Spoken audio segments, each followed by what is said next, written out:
Broly, il a survécu.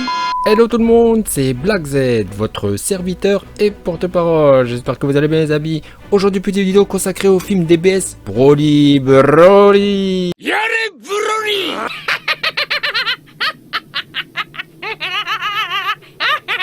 Alors, suite au troisième et dernier trailer qui vient de sortir, nous avons vraiment beaucoup d'éléments à notre disposition sur ce fameux film tant attendu. Et une tendance commence à se dessiner. Comme nous le pressentions, et c'est confirmé par le trailer numéro 3, Son Goku et Vegeta vont être a priori nerfés pour notre ami Broly, dont la puissance va bien au-delà de 2 SSJ Blue aguerris. On a bien vu que Goku et Vegeta ont à peu près tout tenté, avec un peu toutes les transformations qu'ils ont sous la manche, pour finir toujours malmenés, même en Super Saiyan Blue. Pour preuve, on les voit unir leurs forces, et vu l'état de leurs vêtements, on comprend qu'ils ont été largement dominés, et malgré le fait qu'ils aient uni leurs forces, car le 1 contre 1 c'est juste au début, ça va pas durer très longtemps, car déjà en forme de base, Broly est plus fort que le mode divin, donc c'est sûr que ça va rapidement passer à du 2 contre 1. Alors personnellement j'ai beaucoup aimé le Broly présenté dans ce trailer 3, car c'est un Broly qui a un style de combat très agressif, qui ne fait pas dans la dentelle, et c'est ce qui manquait dans Dragon Ball Super, avec pour symbole Vegeta, qui était certes une victime dans DBZ, mais c'était une brute qui pulvérisait ses adversaires lorsqu'il tombait sur une proie. Hélas pour lui, dans DBZ, c'était souvent lui la proie. A l'inverse, dans DBS, Vegeta est plus fort, il a vaincu Toppo le Chauve en mode Akaishin, mais son style de combat est moins agressif. Il est désormais un peu comme celui de Son Goku, tout en finesse.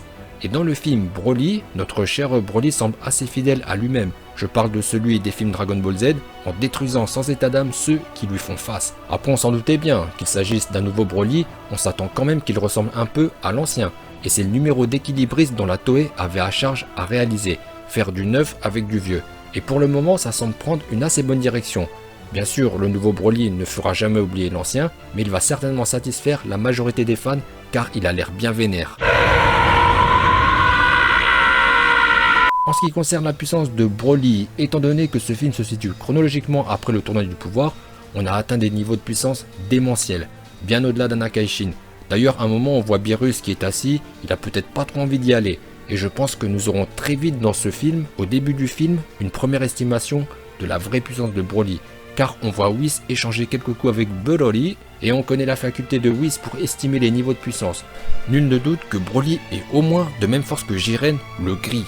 Le chauve, le Migate no Chauve, mais on sait tous que son énergie augmente, et c'est de nouveau confirmé dans le trailer, ce qui fait qu'on ne sait pas jusque à quel point Broly peut devenir fort, et ça pourrait aller très loin cette histoire, car normalement Broly est plus fort qu'un Akaishin, et s'il s'avère qu'il est plus fort que Jiren, qui est déjà considéré comme le mortel plus fort que le dieu de la destruction, ça pourrait poser un problème dans l'équilibre des mondes, les 12 univers pourraient être menacés, car Broly ne sera bien sûr pas un Pride Troopers, c'est un méchant qui ne vit que pour la destruction, enfin c'était le cas à l'époque des films DBZ, bon ils ont peut-être changé ce trait de caractère, mais on est sûr qu'il ne sera pas un gentil Pride Troopers. Et dans ce film intitulé Broly tout court, Goku et Vegeta se battent peut-être pour la survie des 12 univers. Bon ça on ne le sait pas encore, tout comme on ne sait pas encore comment nos deux héros vont venir à bout de Broly.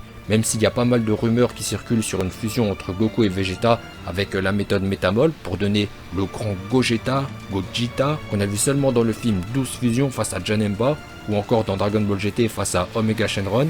Si c'est bien Gogeta qui terrasse Broly, ça voudrait dire que Vegeta mais surtout Son Goku ont été nerfés pour les beaux yeux de Broly, car je ne vois pas Goku Ultra Instinct maîtrisé vaincu par Broly, puis fusionner avec Vegeta pour donner un Gogeta dont on ignore s'il sera bleu, noir ou blanc. Au vu de ce qu'on sait des trailers et de ce qui a fuité, Son Goku a priori oublié l'Ultra Instinct, et je vais vous expliquer pourquoi. Il vaut mieux que Goku ne sache plus faire l'Ultra Instinct pour le moment, et même pour un long moment, car dans cette forme, il est trop fort. Avec l'Ultra Instinct maîtrisé, il a atteint un niveau de puissance au-delà de Beerus, qui n'a jamais réussi à maîtriser l'Ultra Instinct, et au-delà de Jiren, qui est considéré comme le mortel plus fort que le dieu de la destruction, grâce à son crâne aérodynamique. Donc normalement on ne verra pas Goku en Ultra Instinct maîtrisé, et comme la rumeur le laisse présager, c'est Gogeta qui sera requis pour vaincre Broly. Écoutez, cette vidéo arrive maintenant à son terme, j'espère qu'elle vous aura plu. Bon, on attend tous la sortie du film qui approche à grands pas. N'hésitez pas à vous exprimer dans l'espace commentaire sur le déroulé du film et sur la vraie puissance de Broly. Écoutez, bon bah maintenant vous allez mettre votre like car mon travail est extraordinaire, et prenez un deuxième compte Google pour liker. Allez-y, et je vous dis à bientôt.